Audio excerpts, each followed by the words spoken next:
Welcome to Metalworks Institute Keyboard Tips. My name is Peter Kadar, and today we're going to talk about analog synthesizers.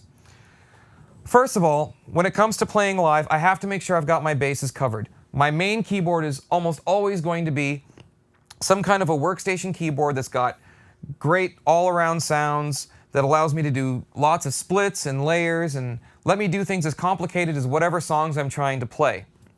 Sequences, triggering samples, maybe streaming some audio. The next most important thing that I'm going to need is a really good Hammond organ emulation. So that's something that's going to allow me to have the individual control over the drawbars and something that's going to have a really good feeling Hammond style action. The third thing that I would want to have on a gig would be a really good analog synth.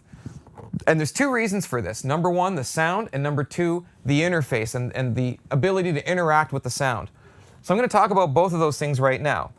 Here's the sound of an analog synth.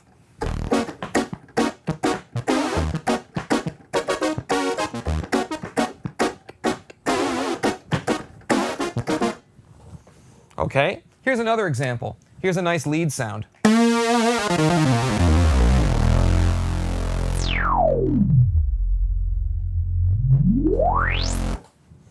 All right, here's another sound. This is using something called Oscillator Sync. Really hard to do this with samples.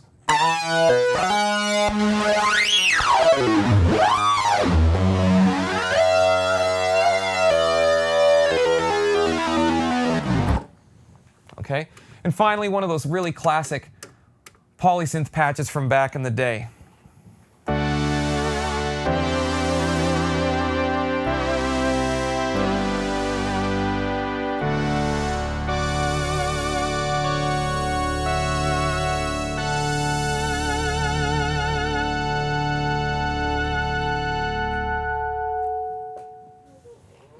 So analog synthesizers definitely have a unique sound to them that to me stands out from everything that's digital. The other thing that I think is really great about analog synthesizers are the interfaces. And what we see here is we have a whole bunch of knobs. And whenever you're shopping for a keyboard, if you see a keyboard that's got a bunch of controls on it, don't be intimidated. It's actually a good thing because you want to be able to connect directly with the sound as much as possible. What would freak me out is if I went and saw a keyboard that had like a little tiny display and a little dial and maybe some cursor buttons. That's not going to let you get into the engine. So this is perfect. This is great. So we've got all kinds of different sections. If I need to open or close a filter.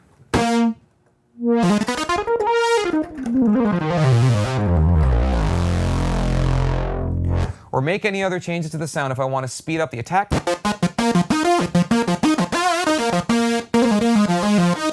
Or maybe draw it out a bit, or draw out the release a little bit.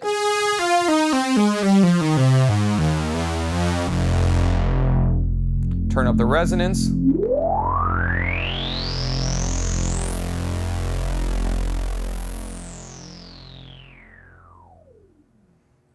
Or anything else, or assign controllers. I can do it easily and get to pretty much everything I'd ever need right from the front panel.